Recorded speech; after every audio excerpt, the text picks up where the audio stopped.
to Nobel Forum for the announcement of this year's Nobel Prize in Physiology or Medicine. So my name is Thomas Perlman, and I'm the Secretary of the Nobel Assembly. I will first read the announcement in Swedish, followed by English. We will then present background to the discoveries and open up for questions. So here we go in Swedish. Nobelförsamlingen vid Karolinska institutet har idag beslutat att Nobelpriset i fysiologi eller medicin år 2021 ska delas lika mellan David Julius och Arden Pataputian för deras upptäckter av receptorer för temperatur och beröring. So to English. The Nobel Assembly at Karolinska Institutet has today decided to award the 2021 Nobel Prize in Physiology or Medicine jointly to David Julius and Arden Pataputian for their discoveries of receptors for temperature and touch. Here are the two laureates. David Julius was born in 1955 in New York. He performed his prize-winning studies at University of California, San Francisco, where he's still active. Arden Pataputian was born in 1967 in Beirut, in Lebanon. In his youth, he moved to Los Angeles in the USA. He performed his prize-winning work at Scripps Research La Jolla, California, where he's still active. I will now turn to Professor Patrik Ehrenfors, adjunct member of the Nobel Committee, who will now describe the discovery. Thank you.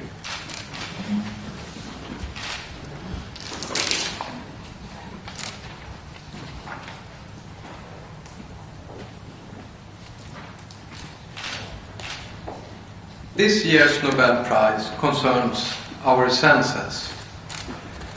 Our senses allow us to perceive and interpret the world around us.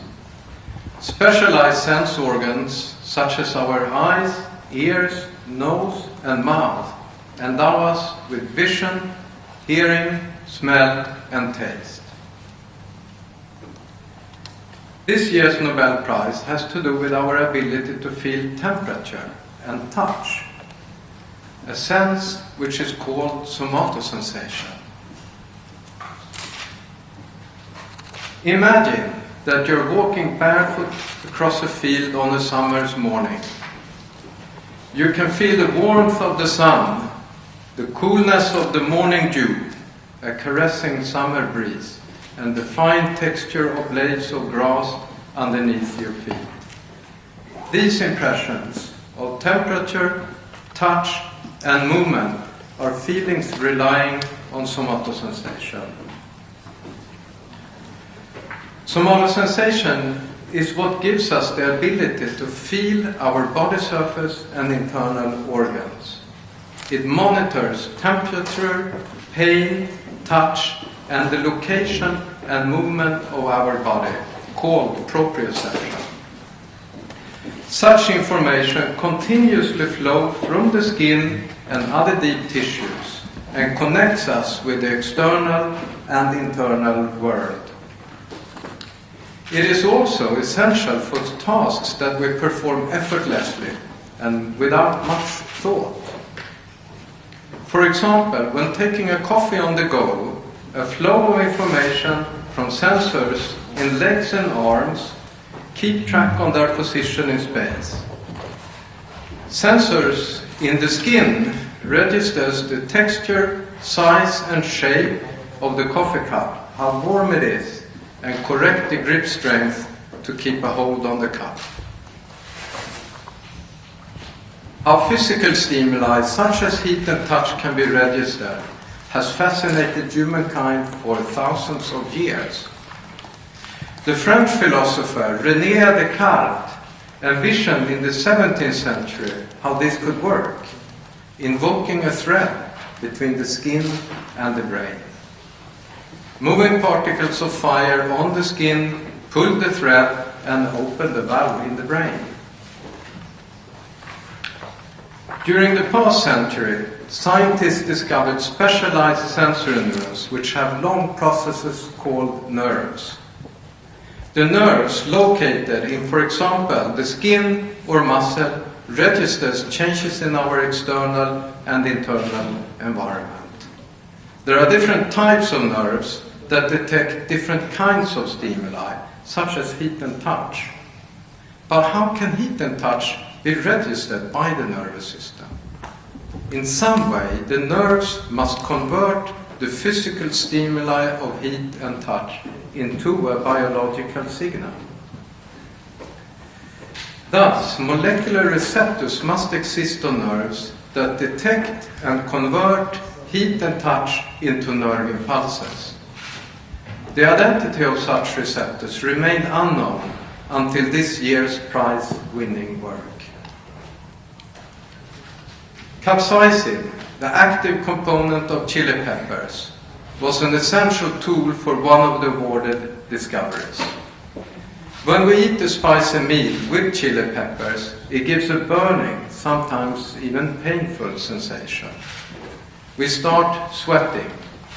Thus, it seems that capsaicin can trick the brain into thinking there is an actual change in body temperature. It was known that capsaicin activates sensory neurons and that this activation is responsible for the burning sensation when eating chili peppers. However, the molecular receptor detecting capsaicin remained a mystery. Now we turn to the work that gave rise to this year's Nobel Prize.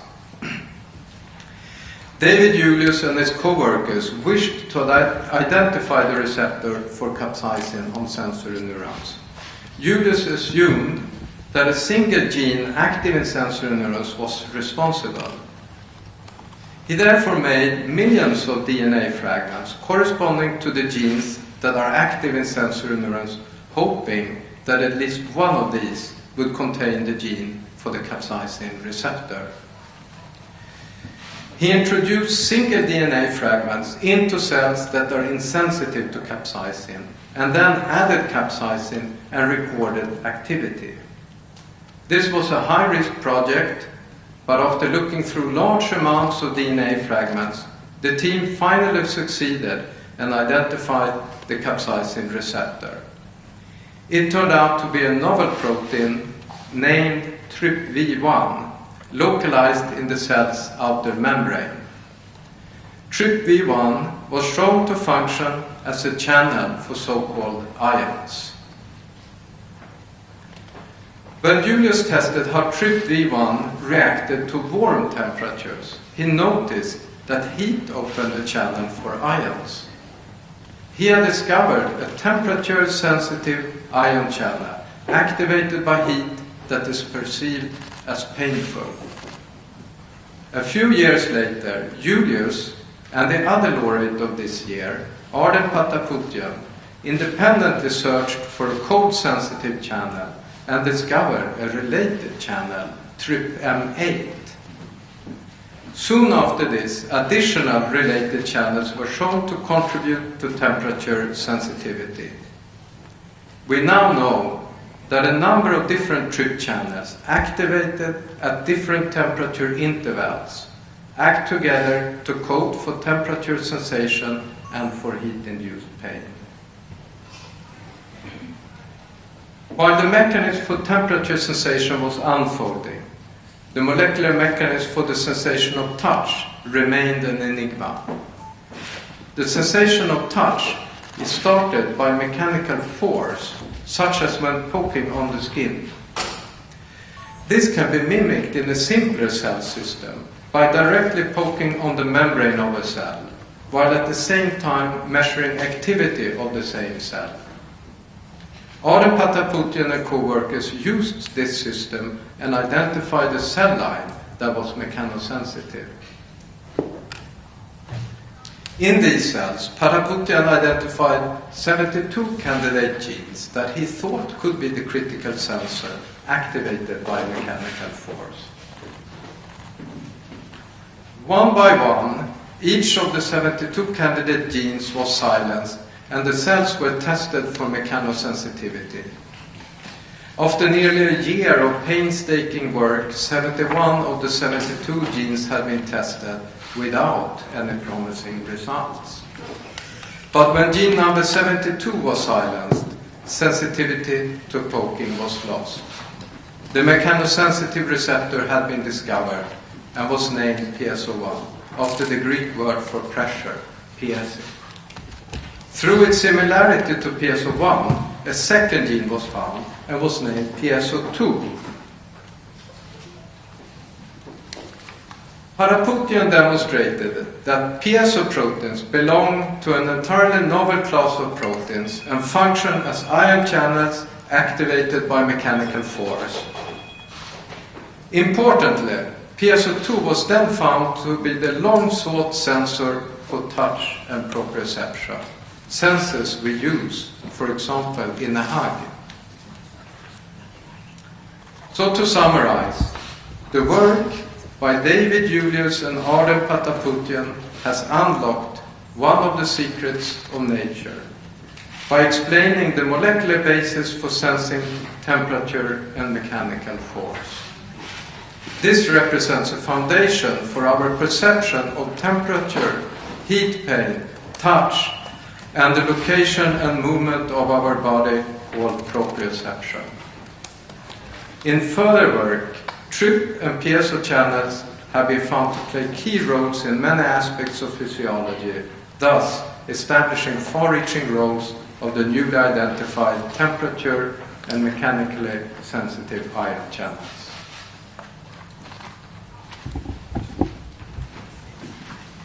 Thank you, Patrick. So here we have the two laureates again, and I would like to open up for a few questions. I know many of you probably want to have separate interviews, but please go ahead if there is any question. Yes?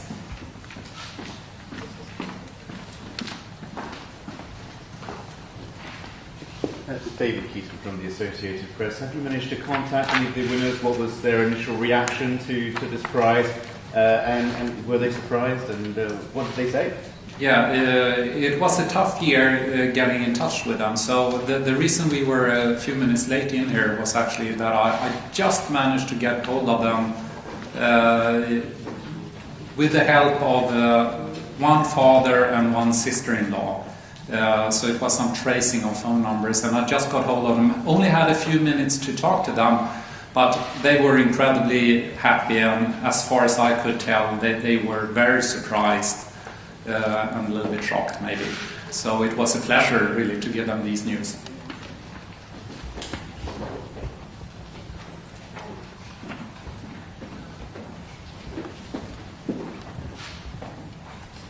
Hello, Paul Rees, Al Jazeera English. Why was it decided that this breakthrough was the most important this year, just this particular one, out of all the possible ones? Was the question how we decided that it was the most important? Yeah, I mean, it's maybe a little bit hard to answer without sort of breaching confidentiality. We always have fantastic candidates in front of us that we investigate over the year. And our job is to select the candidates that we this year find to be the most worthy winners of this year's prize. And in this case, this has been our choice. And it's hard to give any more details on that. Just some kind of scientific reason behind it? The scientific reason, I think, was marvelously told by Professor Arnfors here. This really unlocks one of the secrets of nature in terms of being one of our senses. And it explains at the molecular level now how nerve signals can be converted, or these stimuli can be converted into nerve signals so that we can adapt. It's actually something that is crucial for our survival. So it's very important and profound discovery. I suppose, how do you see it affecting research and development of medicine in the future? Yeah, I think I'll pass the word to Professor Nils-Göran Larsson, who is part of the panel and the chair of the Nobel Committee.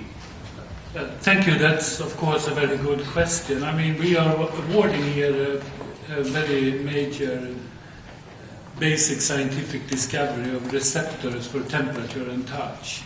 And as you know, there is a lot of medical problems involving pain.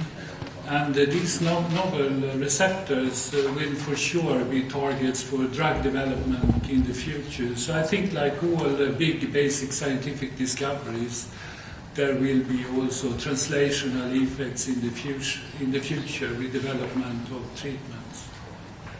There was one. Yes, David Keating again from the Associated Press. Now, obviously, we can't really not talk about COVID. It has impacted, I'm sure, the work of the committee and all of our lives in the past year and a half.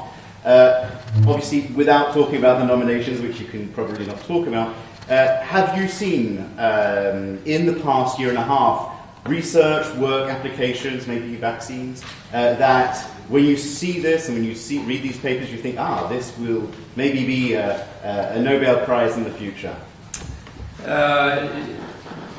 That may be a relevant question, but it's not really how we work, because we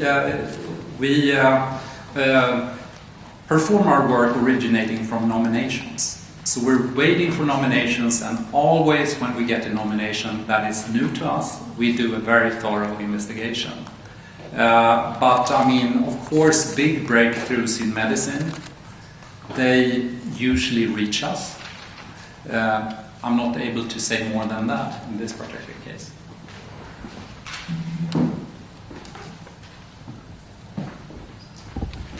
Is there any more? There's one over here.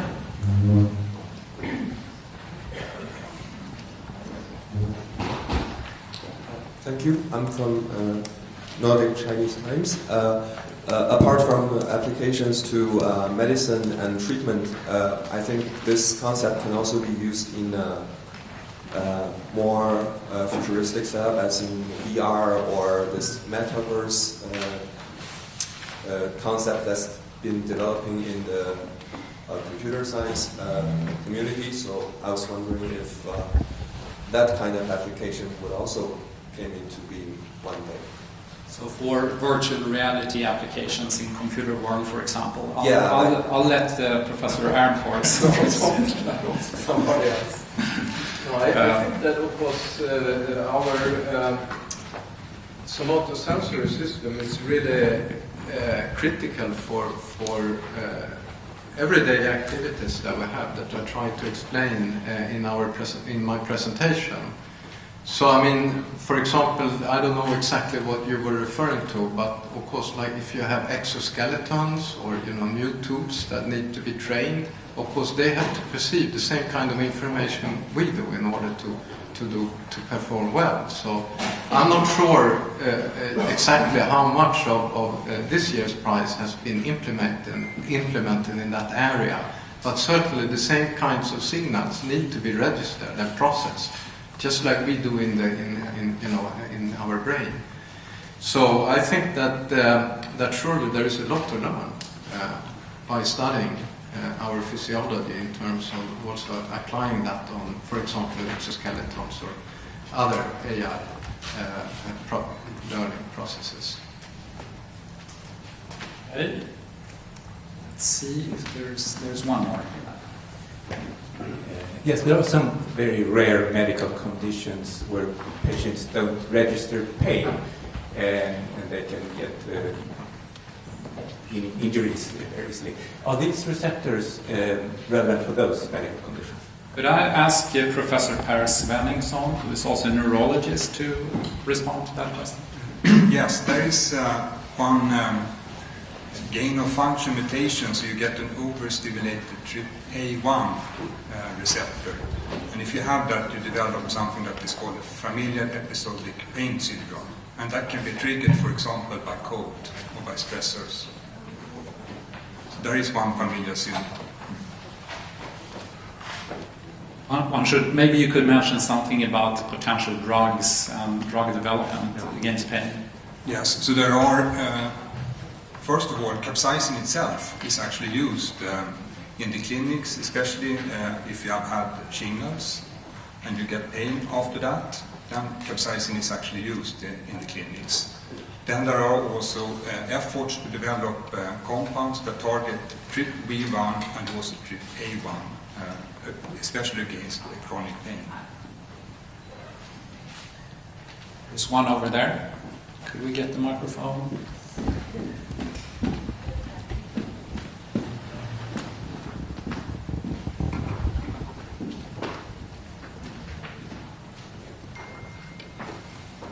I was wondering if, what are the papers or particular conferences perhaps that have played the biggest role in guiding your decision? Do you work like that?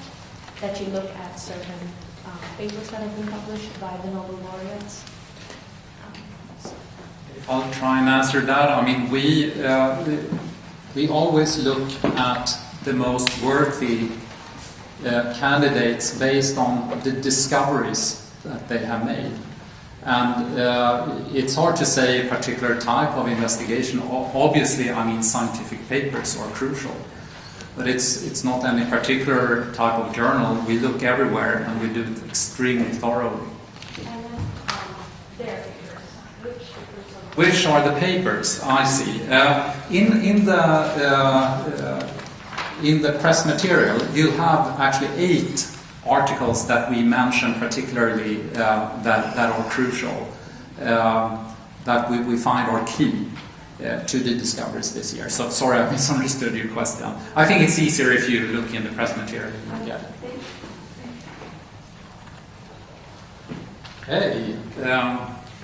I don't see any more hands, and I know several ones interviews. If you haven't announced a request for interview, we'll try and help you anyway if we can.